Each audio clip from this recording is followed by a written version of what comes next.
You would never imagine how relentless an empath can become when he is truly angry with a narcissist. We usually picture empaths as the gentle souls of the world, the ones who feel everything deeply, love intensely, and give without holding back. They are the healers, the quiet supporters, the shoulders others lean on, carrying the weight of someone else's pain as if it were their own. And when we think about an empath facing a narcissist, we assume they will respond with compassion, patience, and endless understanding. But what happens when that same empath hits a breaking point? What happens when the person who always gives another chance finally runs out of forgiveness?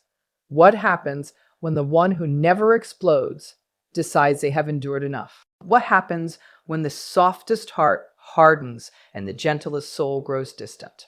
Now, here is what very few people say out loud. An empath, when pushed past their limits, can seem just as powerful and intimidating as the narcissist they once tried so hard to understand. Not because they have become cruel, but because they have finally seen through the lies. In this talk, we are going to uncover the surprising reality of how an empath behaves when he or she becomes truly angry with a narcissist. We will look at why they stop giving chances, why they start revealing hidden truths, and why they suddenly speak with a strength and accuracy that shocks everyone, including themselves. This is not about revenge. It is not about becoming toxic. It is about waking up. It is about taking back personal power and refusing to be used ever again. If you have ever wondered what really happens when an empath walks away from a narcissist, or if you have lived it yourself, you are about to see a side of empaths you may never have believed was there. So if you are ready to understand the shift that happens when an empath becomes angry with a narcissist, stay with me. This is power. And once you understand how empaths protect themselves, not with hatred, but with clear eyes and firm boundaries, you will never underestimate them again. Let's begin. Right now, when people talk about empaths, the picture that usually comes to mind is one of peace, calm, and endless kindness. Empaths are often described as highly sensitive people who soak up emotions like sponges, who feel another person's pain as if it were their own, and who constantly put other people before themselves. Psychologists describe empaths as people with strong emotional intelligence, deep empathy, and an almost automatic ability to read the feelings in the room. They are not just nice. They are wired for deep emotional connection in a way most people are not. Narcissists move toward empaths like moths drawn to a light. They sense the emotional depth, the urge to help, and the readiness to forgive, and they use it without a second thought. They gaslight, they create guilt, they twist kindness into weakness, they reshape love into control. And for a long time, the empath stays. Why? Because they believe in healing. They believe people can change. They believe that if they love deeply enough, listen long enough, and try hard enough, they can help. What most people do not understand is that this belief has a limit. Sooner or later, the empath wakes up to what is really going on. The lies lose their power, the manipulation stops working, the guilt trips fall flat, the charm no longer shines. And when that realization hits, when the illusion breaks, and the empathy sees the careful game they have been living inside, something changes. And still, they do not explode right away. They do not shout or fall apart. They do not strike back in loud, dramatic ways. Instead, they choose something far more powerful. They pull back their reaction. They stop explaining. He stops begging to be understood.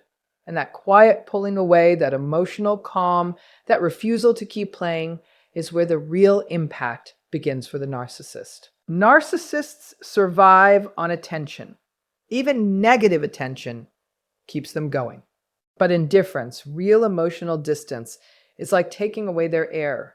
When the empath chooses silence not from hate, but from self-protection, that is when the narcissist starts to fall apart. But let's go deeper. Let's really look at what happens when an empath becomes truly angry with a narcissist. because it almost never looks the way people think it does. First, the empath stops seeing the narcissist as a victim and starts seeing him as a predator. Many empaths walk into these relationships believing they are helping someone hurt and damaged. They see the narcissist's wounds, the childhood pain, the hidden insecurities, and they feel driven to heal them.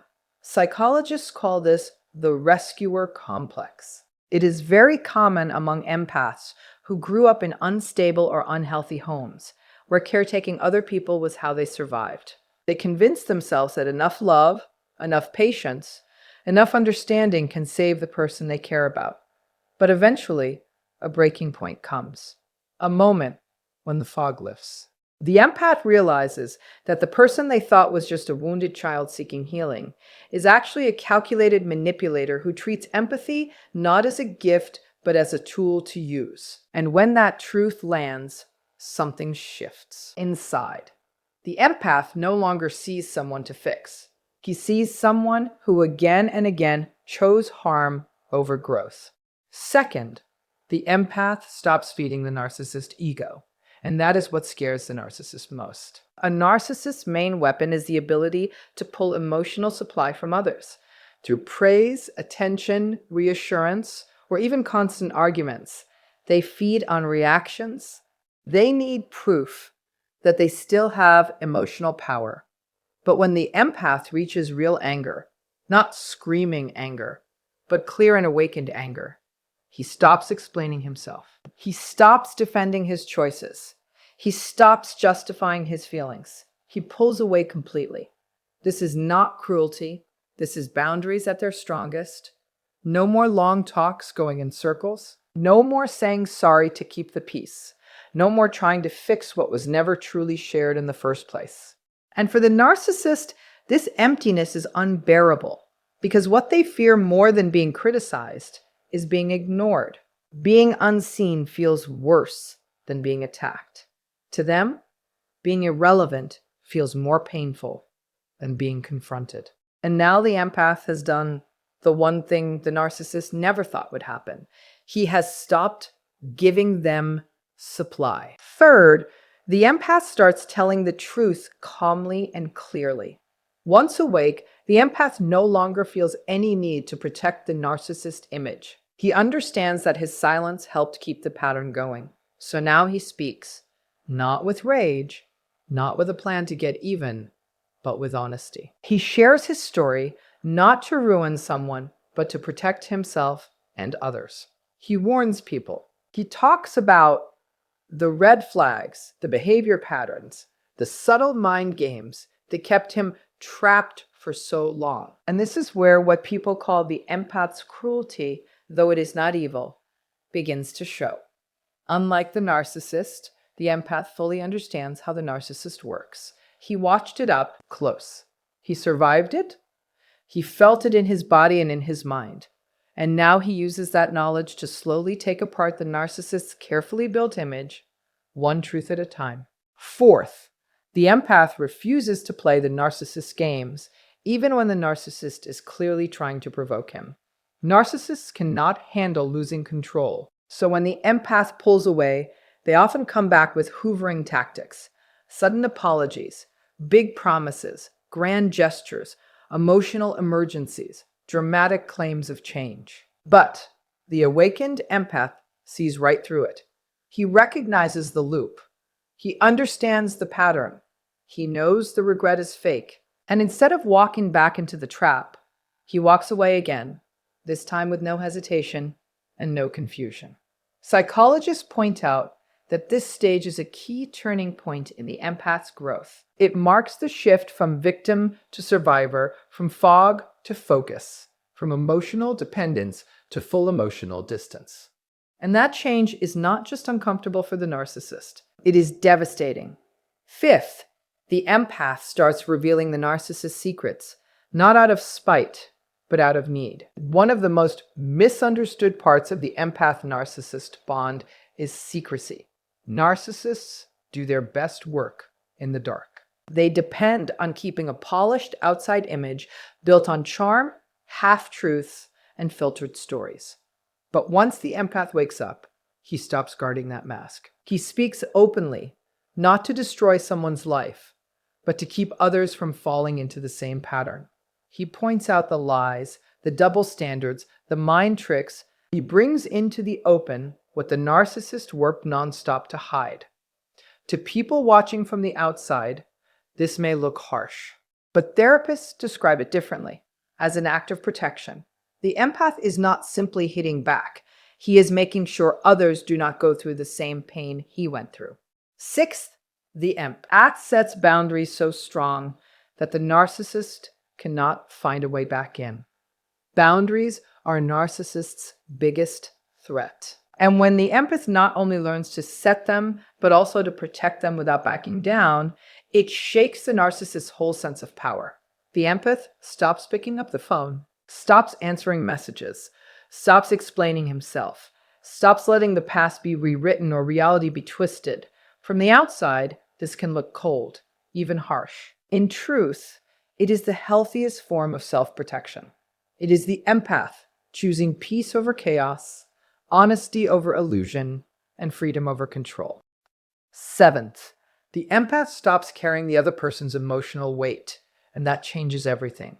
Empaths usually pick up the feelings and problems of the people around them. They soak in stress, fear, and tension, often without realizing it. For a long time, the empath may have carried the other person's emotional highs and lows, hoping that patience and love would eventually bring balance. But when awareness comes, he makes a clear choice to put that load down. He no longer lets himself be dragged into needless drama. He stops trying to calm every fear. He stops making excuses for behavior that hurts him. And most of all, he stops blaming himself for problems that were never his to fix. This one change alone can feel shocking to the other person. Without someone always soothing their emotions, they have to sit with their own feelings. For someone who is not used to real self-reflection, that can feel scary and overwhelming. Eighth, the empath stops agreeing with a twisted version of reality, and the fake story begins to fall apart. Some people lean heavily on others to keep their view of the world in place, even when that view is wrong. They look for agreement, validation, and constant reassurance to hold up the image they have of themselves. For a long time, the empath may have played along. He may have agreed just to avoid a fight, accepted blame that was never his, or allowed himself to be seen as the problem. But once he sees what is happening, he steps out of that role. He no longer agrees just to keep things calm. He no longer accepts guilt that does not belong to him. He no longer supports stories that twist the truth. Instead, he chooses truth, clarity, and self-respect. And without that mirror, without someone constantly reflecting back the narcissist's fantasy, the narcissist's carefully built world begins to crack. Ninth, the empath becomes emotionally unreachable, and that drives the narcissist into panic. Narcissists need a constant flow of emotional supply. They crave attention, praise, and emotional reactions. For years, the empath gave that supply through worry, hurt, anger, or repeated attempts to fix the relationship. But once the empath closes every emotional door, the narcissist is left staring into emptiness. There is no response, no guilt to pull on, no way to slide back into control, no doorway to walk through. That is when real fear shows up, because the empath was the one person who could still bring out genuine feeling in them, the one person who could rebuild their fragile sense of power. And now that door is locked. 10th, the empath finds peace, and that becomes the final hit to the narcissist's ego. Maybe the most powerful change of all happens when the empath truly starts to heal, when he rebuilds his life, when he finds joy that has nothing to do with the narcissist, when he grows more grounded, more confident, and more self-aware than ever before. To the empath, this is freedom. To the narcissist, it feels like deep humiliation. For years, the narcissist may have convinced the empath that he was needy, weak, broken, or emotionally unstable. Without them, they planted doubt. They repeated the same hurtful messages. They built dependence, and now the empath proves every one of those lies wrong. He rises. He smiles again. He creates a life that is free from manipulation, and he does it without revenge, without obsession, and without needing the narcissist to see it or approve of it. From a psychological point of view, this is the final step of healing. It is no longer about proving anything to anyone.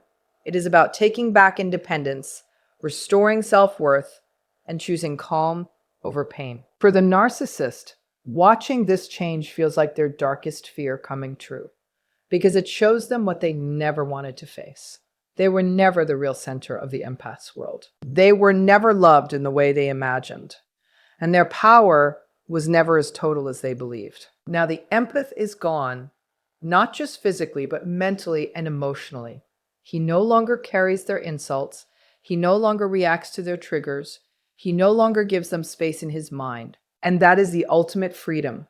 So if you have ever wondered how an empath fights back, understand this. Not with screaming, not with cruelty, but with truth, strength, and firm separation. Empaths do not become unshakable because they want to hurt someone. They do it because they have to in order to survive. They stop sending energy where it is abused. They stop giving forgiveness where there is no real change. They stop loving people who continually hurt them. And by doing that, they break the pattern. The empath who once poured everything into the narcissist eventually gives nothing at all. And for a narcissist, that loss of supply is the hardest outcome they can face. Thank you for staying with this message. If it spoke to you or gave you a new way to see your own story, share it with someone who might need it. Awareness is where healing begins. Learning how the empath-narcissist dynamic works helps us see not only the damage, but also the growth that can come after it. Remember this: you are not alone. You are not weak. You are not broken. You are a human being healing from something deeply complex and often misunderstood. Keep moving forward. Trust your gut. And never forget that your strength is real and it fully belongs to you.